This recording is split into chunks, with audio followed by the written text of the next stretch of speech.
kami Tuhan Yesus yang menjadi Tuhan dan Raja dalam hidup kami. Kami bersyukur Kau telah kumpulkan anak-anak-Mu di tempat ini. Biarlah Tuhan setiap kami menerima kebenaran yang memerdekakan. Biarlah Tuhan perkataan hamba-Mu adalah perkataan yang sungguh membangun iman anak-anak-Mu di tempat ini. Kau telah utus hamba-Mu, biarlah perkataan-Ku Tuhan adalah berkenan di hadapan-Mu. Hanya firman-Mu semata yang hamba-Mu sampaikan, bukan hikmat manusia, tapi biarlah hikmat daripada Tuhan. Berkati anak-anak-Mu Tuhan hari ini menjadi tanah yang subur. Dalam segala pergumulan mereka di hari-hari ini, Engkaulah yang menjadi juru selamat kami. Aku menolak mematahkan segala kuasa jahat, kuasa setan, kutuk-kutuk mantra-mantra yang coba dilemparkan atas ibadah hari ini, yang mencoba mencuri firman-Mu, kami hancurkan di dalam nama Yesus. Biarlah anak-anak-Mu hari ini dibebaskan, dimerdekakan, yang sakit disembuhkan, yang terluka Tuhan pulihkan, yang sedih Tuhan hiburkan, yang punya persoalan Tuhan jawab apa yang menjadi pergumulan mereka.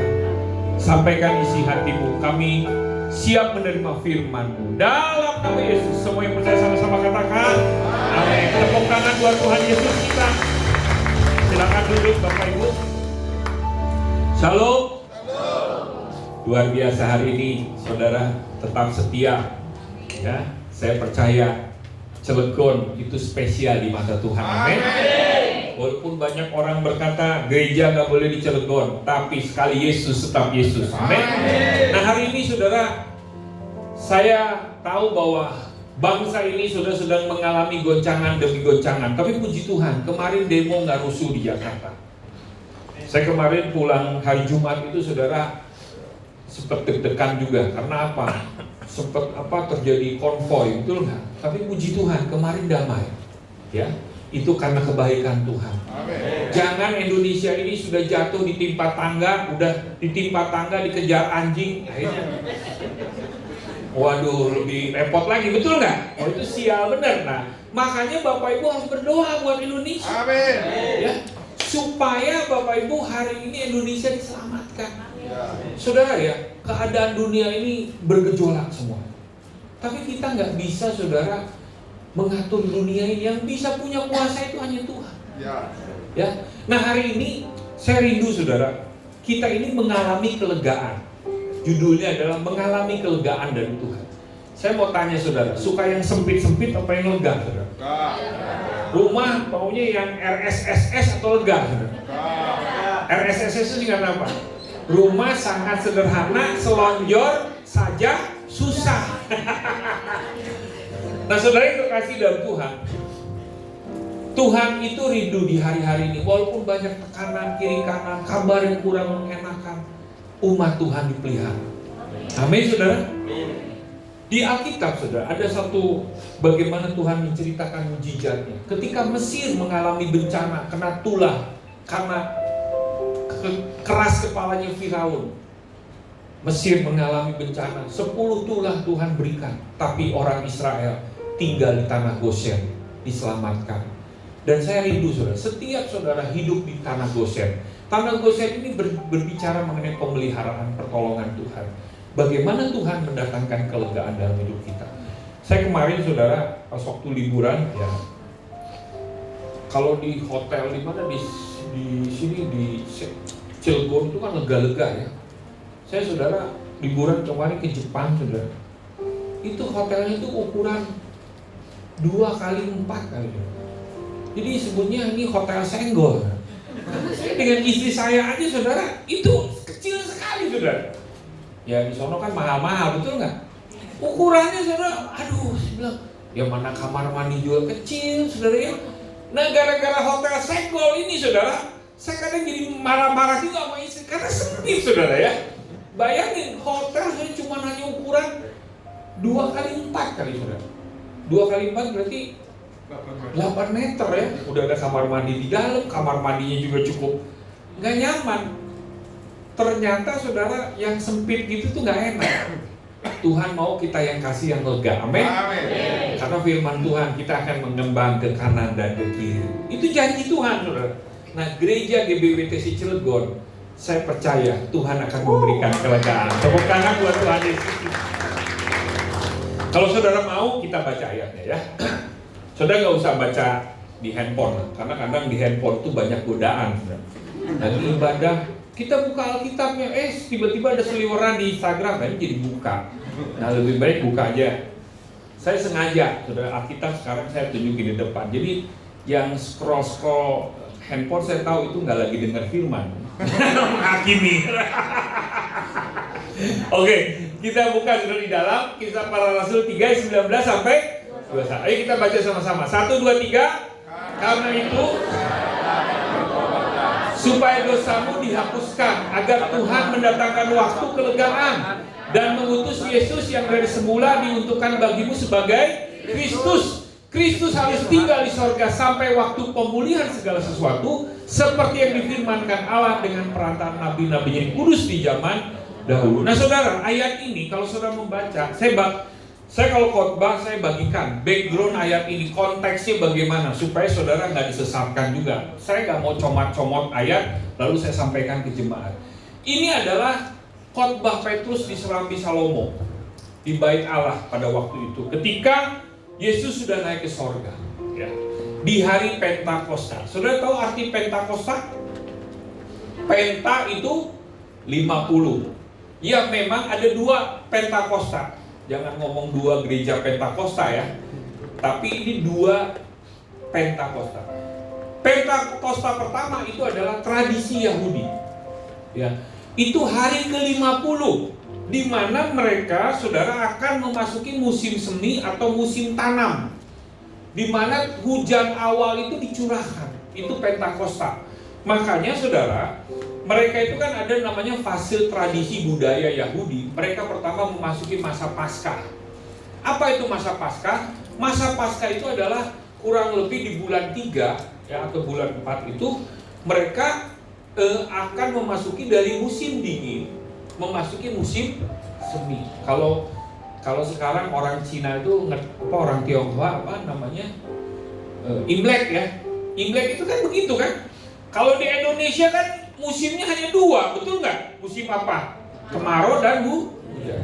Nah, masuk masa Paskah. Paskah itu artinya saudara, sebenarnya menurut tradisi awal mereka keluar dari tanah Mesir. Mereka melalui Pesak, melalui masa kegelapan.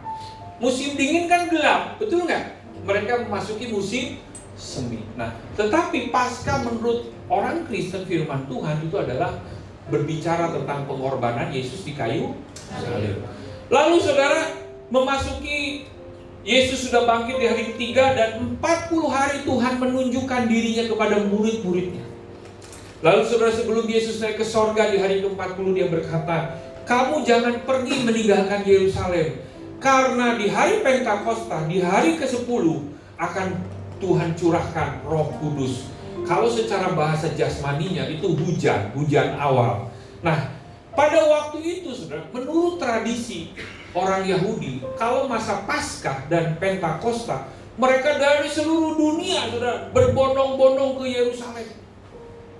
Ya, makanya kalau saudara membaca kisah di Alkitab, bagaimana ada seorang yang namanya Simon dari Kirene. Siapa itu? Yang membaca Alkitab, ibu-ibu, bapak-bapak itu bengong. Simon dari mana? Kirene. Siapa dia? Yang menolong Tuhan Yesus memikul. Kenapa disebut Simon dari Kirene? Karena Kirene itu adalah di Afrika Utara, Libya. Jaraknya itu ribuan kilometer. Dia datang untuk merayakan Paskah dan Pentakosta. Biasa kalau sekarang itu zaman ziarah. Ya.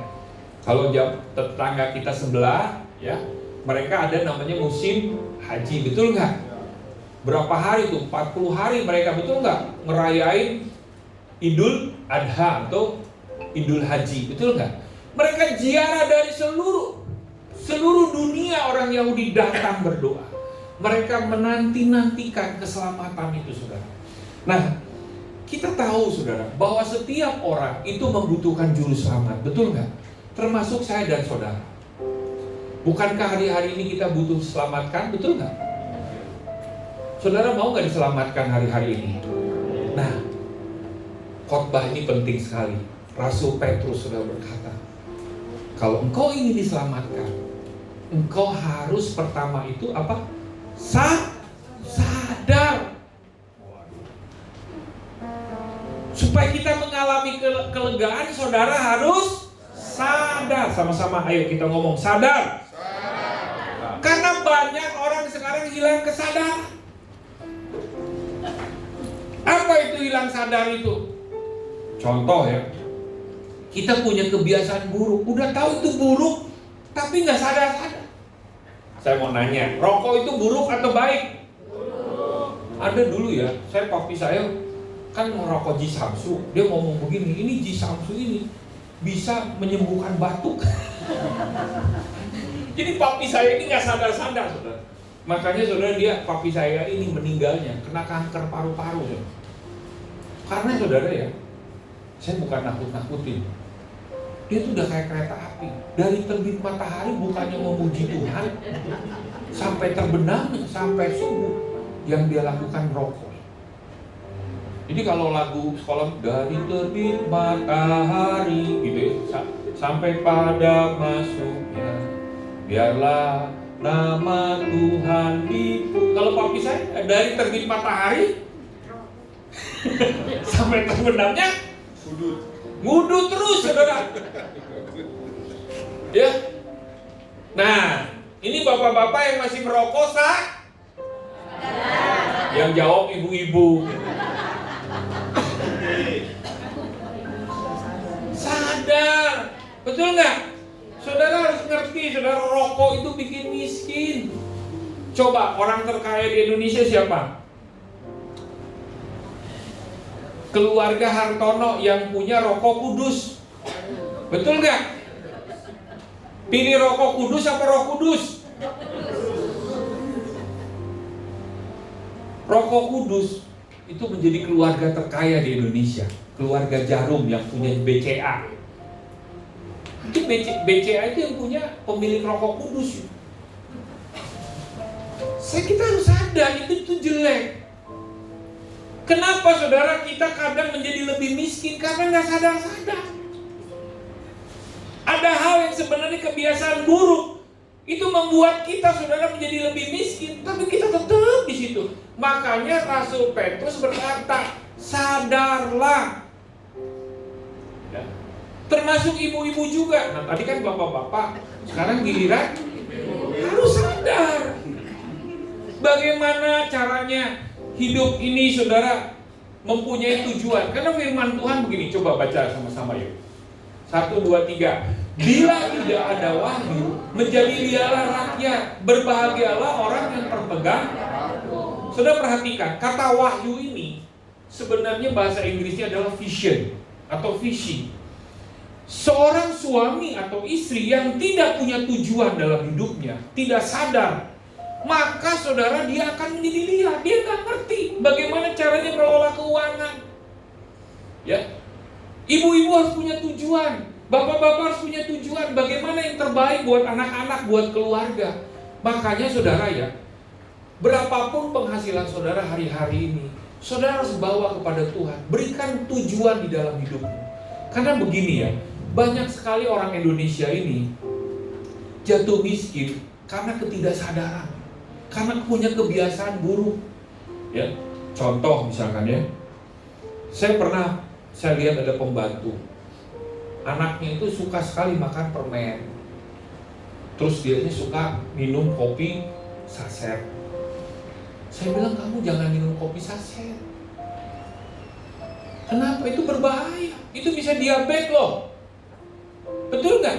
Ini bapak-bapak dengar, kesehatan itu mahal. Kalau bapak ibu nggak jaga kesehatan, siapa yang lebih peduli, betul nggak? Kita menjaga diri kita selain diri kita, betul nggak? Makanya saudara harus sadar, kalau udah punya tekanan darah tinggi, jangan minum kopi saset. Kalau gitu minum apa Pak? Tuak? Jangan.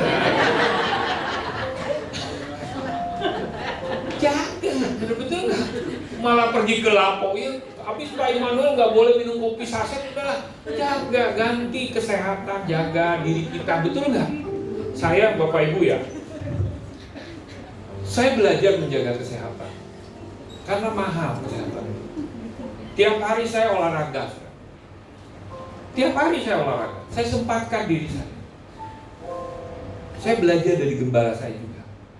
Karena begini, kalau engkau sakit, yang paling susah siapa?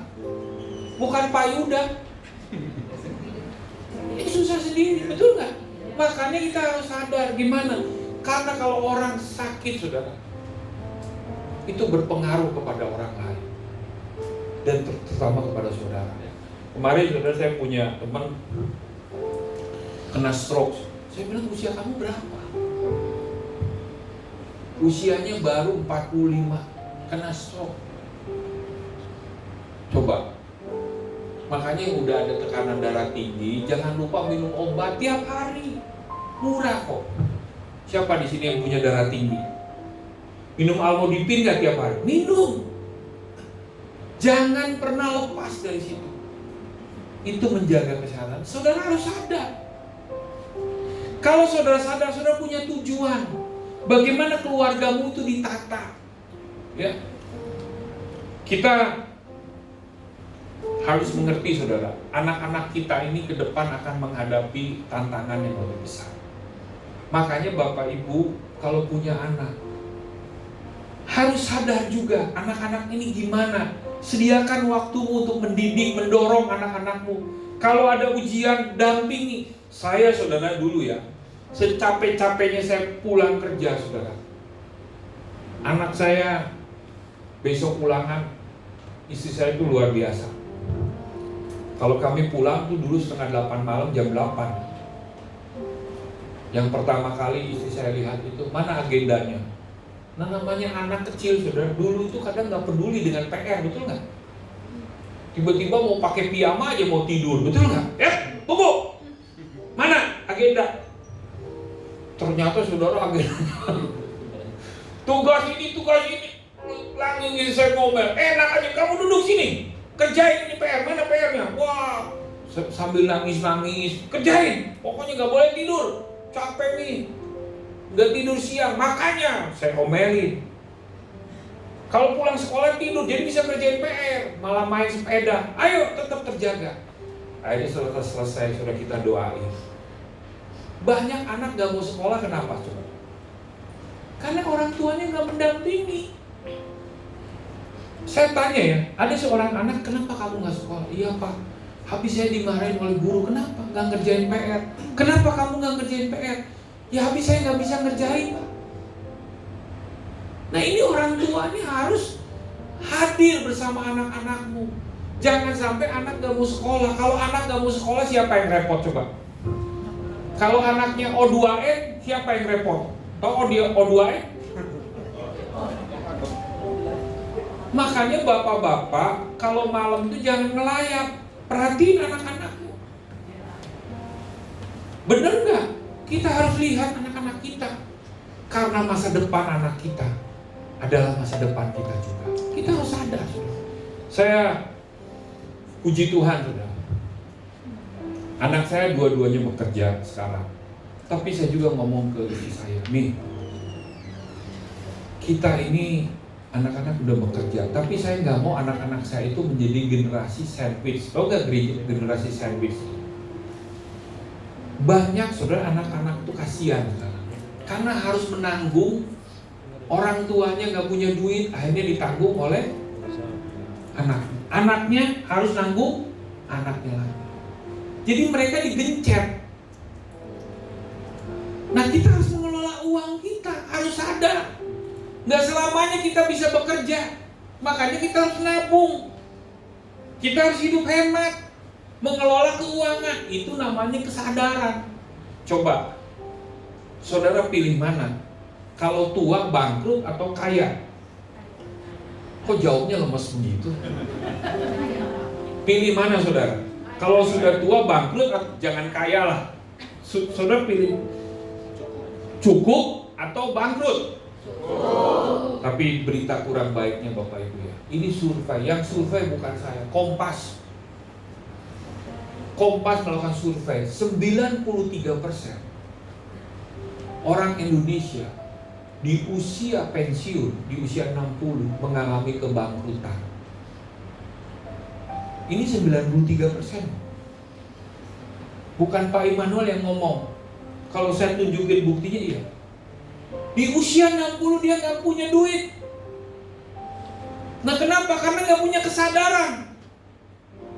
Nah saudara yang hari ini jadi jemaat Tuhan tempat ini GBWTC Cilegon, dengan firman Tuhan ini, oh iya harus sadar. Kita kan hidup di dunia nggak tahu berapa lama. Pengen sih kita cepet-cepet ke sorga, betul nggak? Saudara pengen cepet ke sorga?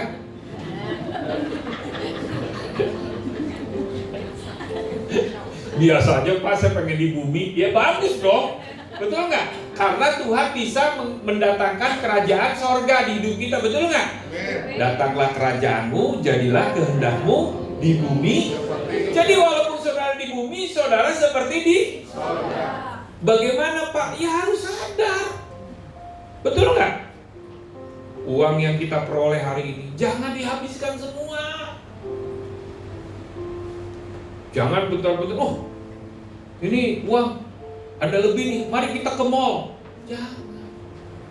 Jaga uang ini, gimana kita investasikan. Ya, beli rumah lah.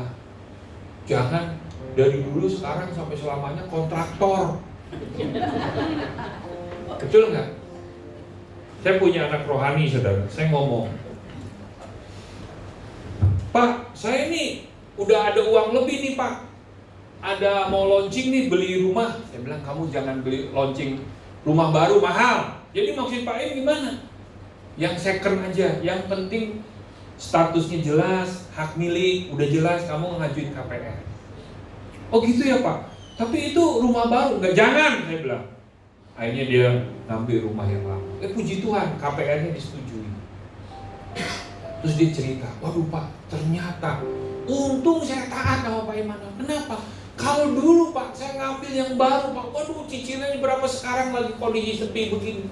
Saya diselamatkan. Makanya Bapak Ibu ya, jangan membeli sesuatu itu dengan nafsu. Harus punya kesadaran. Mau kredit motor, tunggu dulu, hitung-hitungan dulu, sadar. Betul nggak? Belum apa-apa, baru ada duit cicilan pertama, udah langsung ngajuin kredit. Nih ya, ini nggak apa-apa sharing dong, betul nggak? Ya, kan saya pendeta. Saya itu ya, kalau membeli sesuatu, saya itu nabung dulu. Jadi kalau saya misalkan beli mobil ya, saya tuh biasanya lihat-lihat dulu, ini berapa mobil harganya? Misalkan anggap berapa mobil? 200 juta, oh 200 juta ya. Kalau DP 25% berapa? Oh segini. Cicilannya berapa? Wah si salesnya kan udah semangat 45 ngitungin, betul nggak? Segini Pak, oh segini. Ini berapa tahun nih? 3 tahun. Oke, terima kasih ya info. Sebelum saya membeli mobil itu saya coba dulu, bener nggak? Jangan tanda tangan SPK dulu. Bisa nggak saya cicilan itu 6 bulan? Betul nggak? Saya tunda pembelian itu. Misalkan cicilannya 3 juta, betul nggak? 3 kali 6 saya udah dapat berapa? Ternyata saya udah lulus, betul nggak? 18 juta, bener juga nih, saya ternyata sudah lulus. Tapi saya nggak bisa langsung beli. Ngapain saya beli? Tunggu dulu, saya tunda lagi pembelian saya 6 bulan. Nabung lagi saya sejumlah cicil. Saya tunda setahun. Setelah saya dapat DP 25%, tabungan setahun, saya cari yang second, betul nggak? Banyak mobil second sebenarnya. Loh iya benar nggak? Mobil second ya masih baru 2 tahun, yang orang banyak yang ngembaliin, betul nggak? Harganya udah turun berapa persen? 40, 30, betul nggak? Saya beli cash. Enak nggak? Ada cicilan nggak? Lega nggak?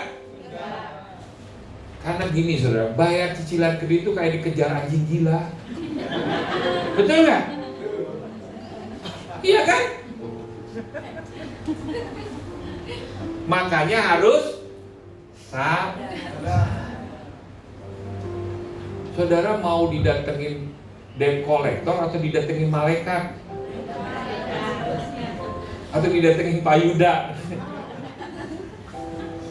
Saudara ya, hari-hari ini Indonesia ini, kemarin saya ngobrol sama seorang, kita kan ada man of integrity ya.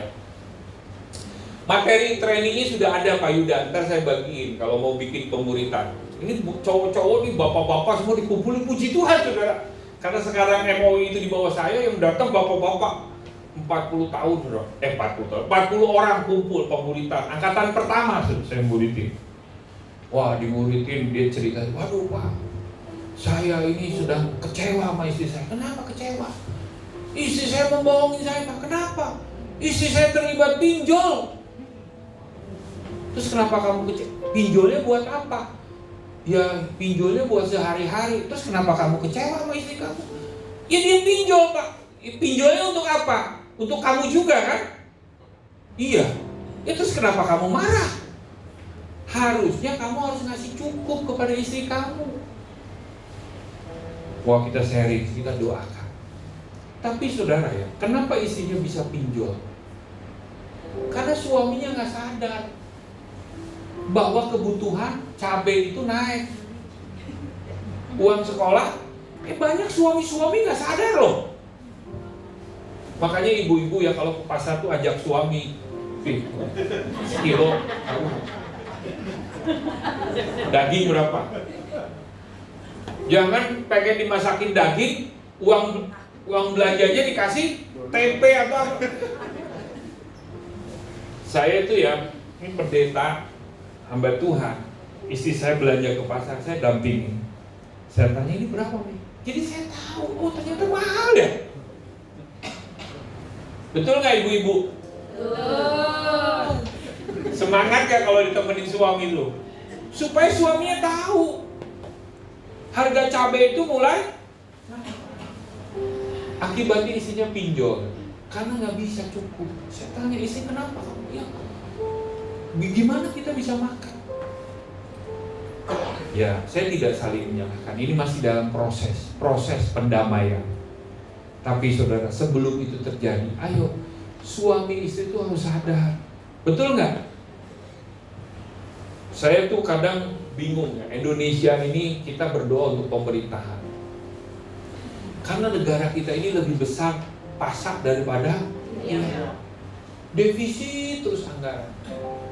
Kita jangan, gereja jangan lebih besar pasak daripada tiang. Pekerja di sini nih harus hemat juga. Pelayanan itu pengorbanan, jangan pengen dapat fasilitas. Ya. Saya ngomong begini saudara, sebagai hamba Tuhan, pendeta, ini gembala saudara, nggak hidup dari pelayanan. Kita saudara nggak ada yang dibayar. Ya, kita masih cari nasabah, saya masih cari nasabah, Pak Yuda juga berjuang. Ini sebagai bukti bahwa kita melayani adalah karena cinta kita kepada Tuhan. Amin. Yang pertama saudara harus apa?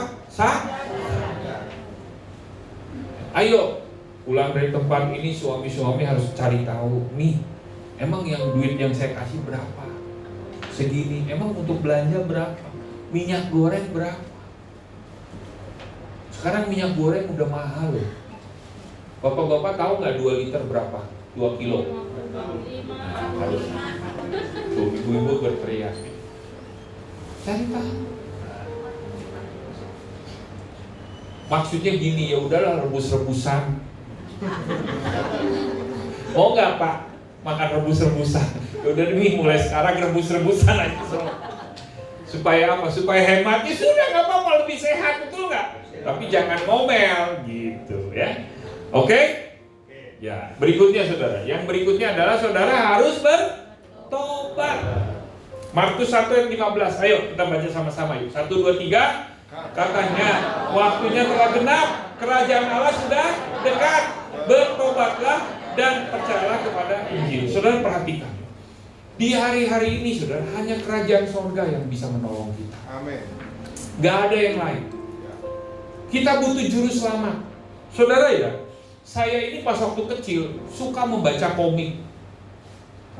Komik, Kopingho, wah segala macam saya baca. Kenapa saudara saya suka membaca? Sebelum bertobat ya. Karena di dalam komik itu ada yang namanya penyelamat, betul nggak? Oh, pewayangan saya tamat tuh Mahabharata, Ramayana, betul nggak? Apalagi itu. Saya senang dengan Gatot Kaca karena Gatot Kaca itu seperti penyelamat, betul nggak? Tapi itu kan dongeng, betul nggak? Ya. Saya senang saudara Spider-Man, Superman, Batman, betul nggak? Tapi itu buktinya dongeng gimana? Celana dalamnya di luar kan?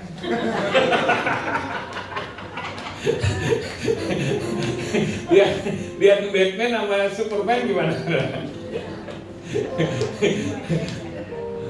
Kan kalau gitu ini Superman ini kok celana dalamnya di luar gitu. Karena itu dongeng, betul nggak?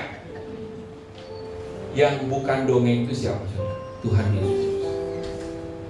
Sebenarnya kalau saudara membaca kisah Superman, itu penciptanya itu meniru tentang Tuhan Yesus. Kan Superman itu kan dari planet Krypton, betul nggak? Saudara tahu nggak kisahnya? Betul nggak? Dia menjadi seperti penyelamat, betul nggak? Idenya awal begitu. Karena dunia ini butuh penyelamat. Yesus itu dari surga. Kenapa Bapak Ibu kita ini butuh penyelamat? Karena dosa. Ya, coba kita buka Roma 6 ayat 23. Baca sama-sama. 1, 2, 3. Sebab upah dosa ialah maut, tetapi karunia Allah adalah hidup yang kekal dalam Kristus Yesus Tuhan kita. Nah, saudara harus mengerti apa artinya maut. Maut itu adalah kematian atau terpisah dari Allah. Sesuatu yang terpisah dari Allah itu akan mengalami kematian. Apapun, gereja akan mati kalau mengalami mereka terpisah dari Tuhan. Makanya saudara ya, ada gereja-gereja di luar negeri, di Arab, di Barat, di Barat, di negara-negara Eropa, gedungnya gede-gede, megah-megah, tapi semua jadi museum. Tidak ada orang yang datang ke sana menyembah Tuhan. Kenapa? Mereka saudara toleransi dengan LGBT, dengan dosa percabulan semua. Mereka menganggap gereja itu bukan sesuatu yang harus didatangi untuk menyembah Tuhan. Akibatnya apa? Mereka terpisah dari Allah, mengalami maut. Nah, saudara yang terkasih dalam Tuhan, kalau engkau ada dosa dan engkau nggak bertobat, engkau nggak akan mengalami pertolongan Tuhan. Padahal, saudara, Markus 1 ayat 15 katakan, waktunya telah genap, kerajaan Allah sudah dekat. Bahasa Inggrisnya keren. Kingdom of God at hand, sudah di tangan. Tapi kenapa sudah di tangan saya nggak dapat pertolongan surga? Karena sering sekali kita nggak bertobat. Kita hidup di dalam kebiasaan lama kita, jatuh bangun terus di dalam dosa. Dosalah yang mengakibatkan kita jauh dari Tuhan. Saudara yang terkasih dalam Tuhan, hari-hari ini Tuhan mau kita mengalami terobosan di dalam hidup rohani kita. Jangan kompromi dengan dosa. Udah tahu itu salah. Ya. Saya melihat Indonesia ini, saudara, khususnya ya, di kalangan rakyat ini sudah nggak ngerti itu mencuri atau cari rezeki. Saya di Medan itu, saudara ya, itu nggak bisa lihat besi, saudara. Namanya raya besi, itu nggak. Rumah, saya bingung, saudara, pagar aja bisa dicuri loh. Saudara tahu pagar ya? Itu mereka bawa ke gergaji, saudara. Orang yang nggak ada di gergaji, pagarnya dibawa, dan nggak ada yang nangkep. Di Surabaya, saudara, orang Madura itu kan ada jembatan Suramadu, betul nggak? Kan ada sekrup-sekrupnya, dicuri sekrup-sekrupnya, saudara. Sekarang ini orang nggak ngerti, saudara, mencuri itu adalah untuk mencari rezeki. Jangan, bertobat. Ajarkan anak-anakmu itu jangan mencuri. Saya melihat begini ya, kadang ada orang tua juga Itu yang penting nilai anaknya besar, padahal anaknya nyontek. Jangan. Ajarin anak-anakmu saudara, hidup jujur, jangan berbohong. Gak ada amin nih. Amin saudara? Amin ini kemana nih? Amin Rais apa?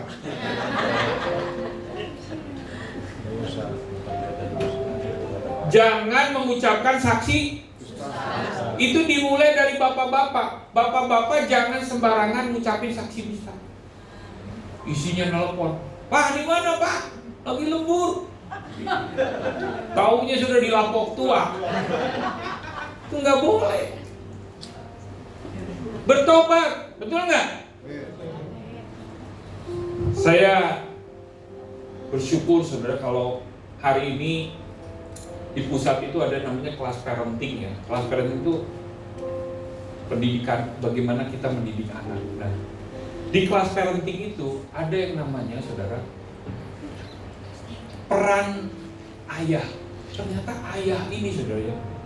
Coba yang bapak-bapak angkat tangan tinggi-tinggi. Itu saudara ya, saya tuh bingung ya. Kadang baru saya ngerti saudara, anak saya itu gampang sekali meniru saya ketika kecil dibandingkan meniru maminya.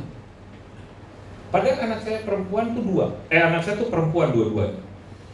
Suatu saat saudara ya, saya makan ya.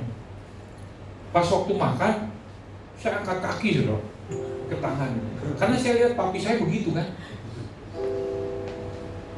Tiba-tiba saudara anak sulung saya perempuan lakukan begitu juga saudara. Terus mami saya tuh lihat tuh anakmu tuh. Percis kayak bapaknya.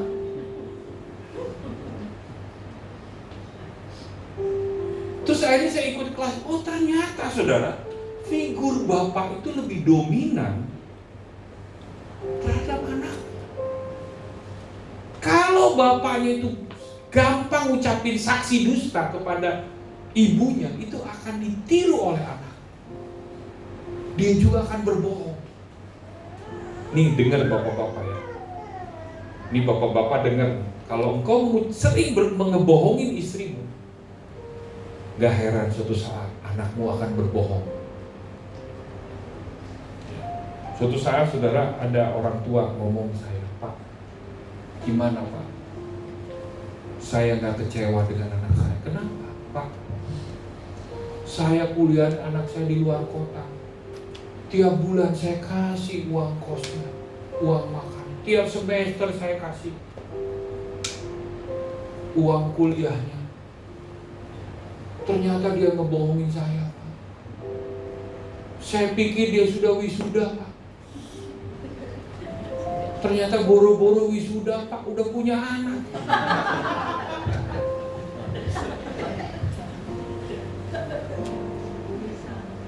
Ya saya nggak mau menghakimi juga. Saya turut prihatin. Tapi saya kasih tahu, seberapa sering kamu membohongin istrimu, itu akan menjadi pelajaran buat anak-anak.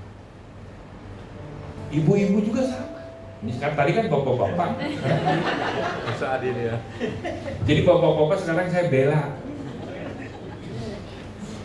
Ibu-ibu juga sama. Kalau engkau sering melawan sama suamimu, maka gak heran saudara, anak-anakmu juga akan melawan bapak. Jadi kita ini harus bertobat untuk menjadi keluarga yang lebih baik lagi. Kalau orang yang sadar, tadi kan Pak Immanuel kan berkata, dia tuh punya tujuan untuk anak-anak. Hidupnya tuh gimana? Dia punya tujuan dengan setiap uang yang ada. Di GBI WTC ini saudara, kita tuh diajarin mulai dari personal transformation. Bagaimana hidup kita bertobat, berubah. Lalu kita masuk saudara ke kelas financial transformation. Kita berubah dalam mengelola keuangan. Hidup kita harus hemat, jangan boros. Bagaimana kita menjadi seorang family transformation. Keluarga kita, aku dan seisi keluargaku menyembah Tuhan. Tujuannya apa? Supaya surga turun dalam hidupmu. Firman Tuhan berkata, carilah dahulu kerajaan Allah dan kebenarannya. Saudara harus tahu kebenarannya itu apa. Kebenarannya itu adalah hidup benar. Kalau engkau gak hidup benar, saudara gak akan merdeka. Contoh ya, misalkan saudara naik motor nih dari Cilegon ke Kota Serang, gak punya SIM, gak pakai helm, saudara was-was gak? Kenapa? Polisinya kejam ya? Sebenarnya polisinya gak kejam. Yang jadi masalah ya Pak, saudara melanggar, betul gak? Apa yang bukankah kita harusnya senang kalau polisi ada di mana-mana, betul nggak? Lebih aman kan? Tapi kenapa kita menganggap polisi itu kejam? Karena kita melanggar aturan. Sering sekali kita ngomong ke Tuhan, Tuhan itu kok nggak adil ya? Tuhan itu kok pelit? Tuhan itu kok susah sekali ngasih berkat? Tuhan nggak susah ngasih berkat. Firman Tuhan berkata, bukan Tuhan kurang mendengar, tidak mendengar, atau tangan Tuhan tidak cukup panjang. Tetapi yang membuat engkau gak ditolong itu kesalahan, dosa. Yesus ngomong, ini Tuhan Yesus yang berbicara. Katanya waktunya sudah genap. Saudara tahu gak artinya sudah genap itu?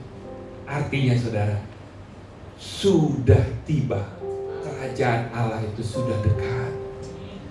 Tapi bagaimana kita mengalami kerajaan sorga dalam hidup kita?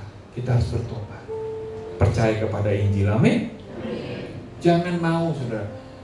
Kelihatannya, sorry ya, saudara misalkan, Pak, enakan korupsi Pak, dapatnya cepat, betul nggak? Nih, Pak Wiryo kemarin sharing. Kapan tuh di inti ya Pak Yuda ya? Kita sudah punya SPPG. SPPG itu apa sih? Stasiun pengisian bahan bakar. Yang MBG itu apa sih? Gizi begitu ya, SPP. Kita ini UTC udah punya MBG. Makanan bergizi gratis. Saudara ya, itu pengurusnya itu ngomong nih ke istrinya Willy. Kan istrinya Willy kerja di MBG gereja. Ngapain ngasih makan yang begini-begini? Korupsi saja. Udah dikasih untung aja pengen. Pak Wiryo berkata, tidak, kasih makan yang bergizi. Makanya kita kan punya ikan nila, kasih tempe. Sampai saudara MBG kita itu dapat pujian. Ya. Anak-anaknya senang ya makan MBG kita, karena kita jaga kualitas. Ini ada orang pengurusnya pengen korupsi. Jangan. Korupsi itu saudara benar-benar merusak. Jangan pernah mau mencuri. Mencuri itu kelihatan. Makanya kelihatannya enak. Makanya roti curian itu kan manis. Betul nggak? Tapi saudara itu mendatangkan maut. Jangan pernah mencuri saudara.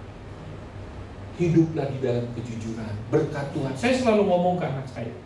Nah, kamu jangan pernah mencuri. Dimulai dari mana saudara? Anak-anak kita menyontek. Jangan biarkan anak-anak kita mencontek. Nyontek itu kelihatannya mudah, tapi itu membuat generasi kita rusak. Ya. Nah, saudara yang terkasih dalam Tuhan, Tuhan mau kita mengalami kelegaan. Nah, bagaimana saudara berikutnya? Saudara harus mengalami Kristus. Ayo baca yuk Filipi 4 ayat 12 sampai 13. Yang pertama ya.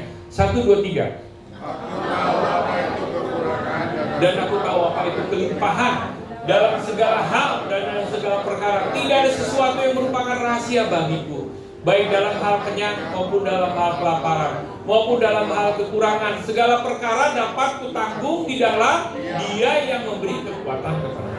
Saudara, kata Dia di situ adalah Kristus. Kristus itu artinya Mesias. Mesias itu artinya orang yang diurapi. Saudara ya, hari-hari ini kita butuh kekuatan Tuhan.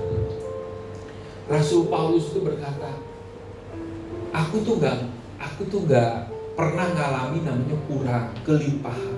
Dia seorang rasul. Saya sebagai pendeta, hamba Tuhan, bukan artinya kita ini lebih santai. Setiap hari saudara, dari Senin sampai Jumat, saya udah bangun jam 5 berdoa, jam 6 pagi kita sudah pergi ke Jakarta. Saya antar istri saya, kedua anak saya, karena saya kerja di Serpong. 2 jam saya perjalanan pulang pergi pagi. Telat 5 menit aja bisa 2,5 jam. Sehari saya bisa menyetir 7 jam. Jam 4 saya pergi lagi jemput mereka. Pulang lagi, nyampe rumah jam 8. Menjadi hamba Tuhan bukan artinya hidup kami ini menjadi lebih mudah. Saya mencari nasabah, saya masih bagaimana melayani orang, mencari rezeki, kerja keras kan. Bahkan mohon maaf, saya ngomong ke anak saya, nah kamu mau gak hidup kamu itu punya tabungan? Gimana Pi? Kita kasih solusi. Kamu masih nginep di rumah papi kan? Tiap hari kamu bawa bekal.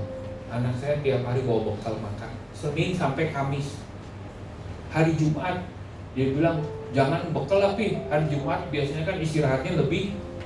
Itu saat saya bersosialisasi dengan teman. Lumayan menghemat. Satu hari 35.000. Kalau makan kan di Jakarta, anak saya kerja di SCBD sudah. Makan sekali makan bisa 50-60 hari, 60.000. Artinya apa Bapak Ibu? Kita jadi hamba Tuhan bukan mengambil keuntungan dari jemaah. Begitu juga dengan Pak Yuda di tempat ini.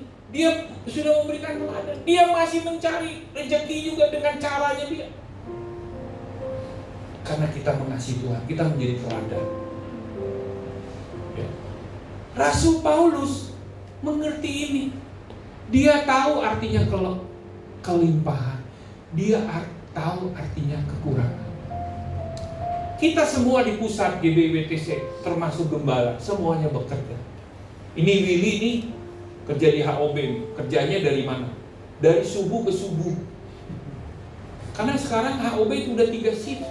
Dia kadang tidur di gereja. Ikan nila kan perlu dikasih makan, betul nggak? Sapi ada berapa tuh? Nggak bisa, sapi nggak bisa dikasih makan. Kita semua kerja keras. Tapi saudara, ketika kita kerja keras, semua hal itu bisa kita tanggung karena ada Kristus. Amin saudara. Tuhan memberi kekuatan. Saya bisa memuji Tuhan. Lagunya tadi kan bagus kan? Judulnya Arbab.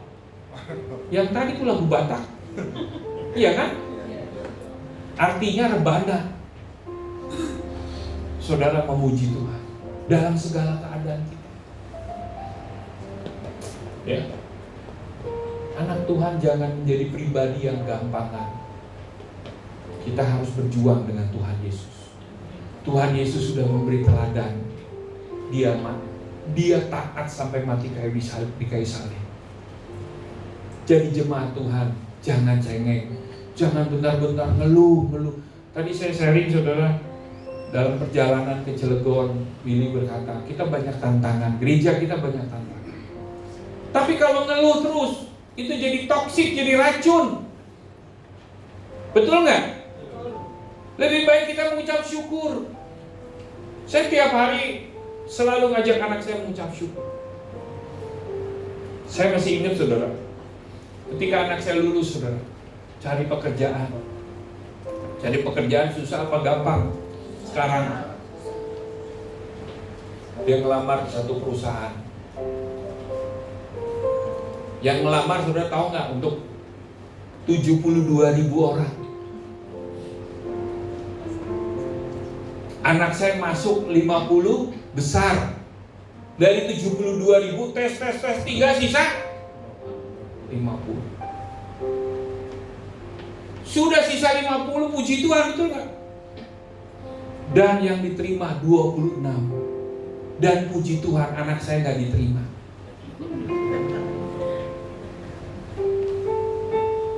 Apakah kita frustasi saudara? Enggak.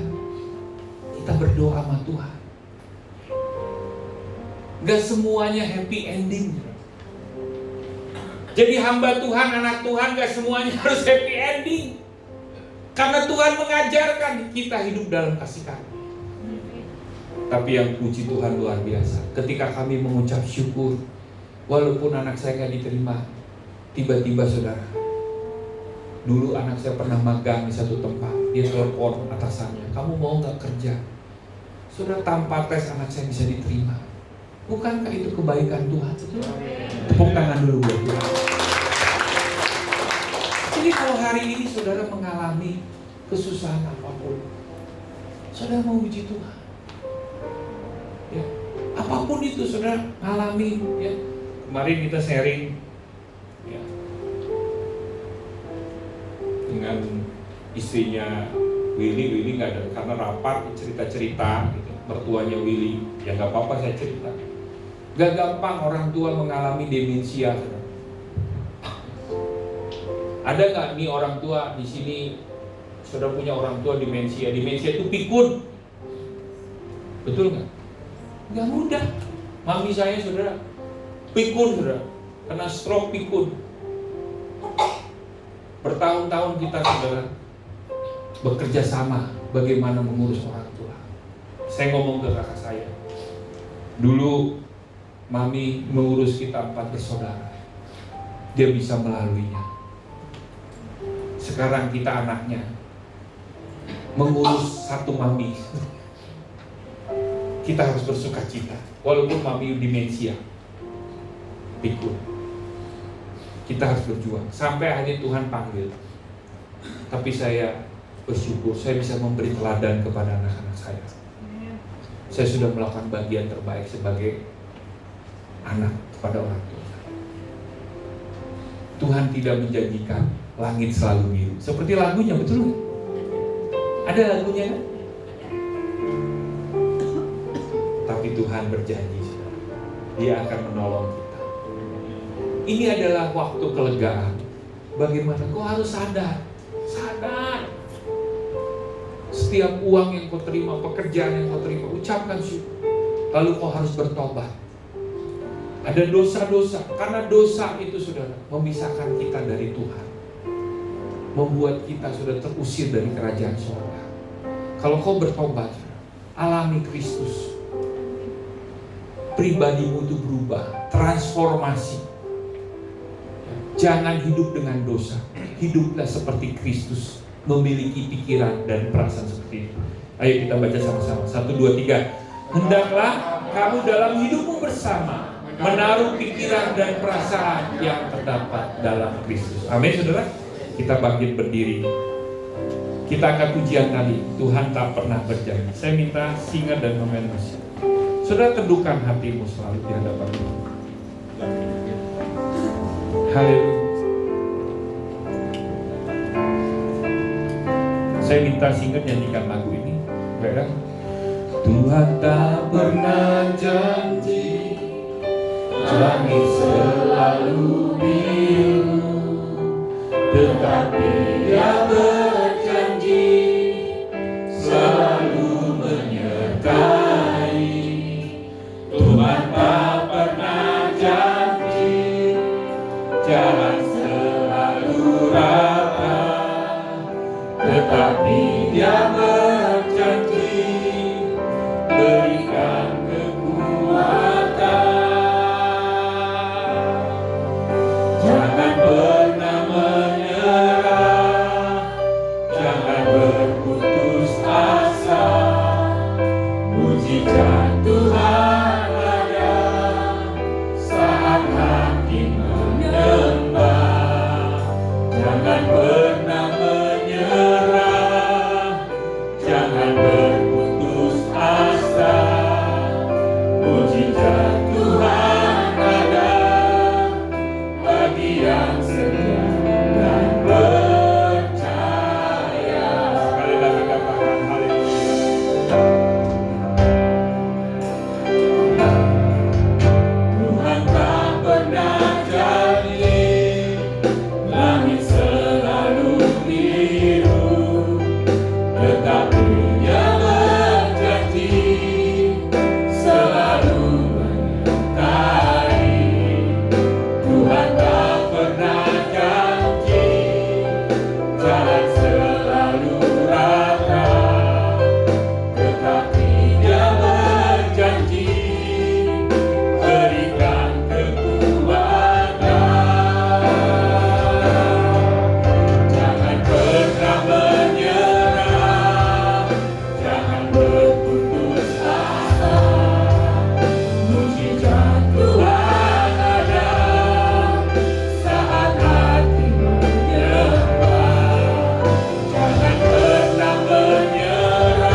jemaah kuasa Tuhan. Kau yang rindu mengalami kelegaan dalam hidup. Mungkin hari ini kau merasa sesak. Kau berkata, Tuhan, begitu banyak pergumulan dalam hidup.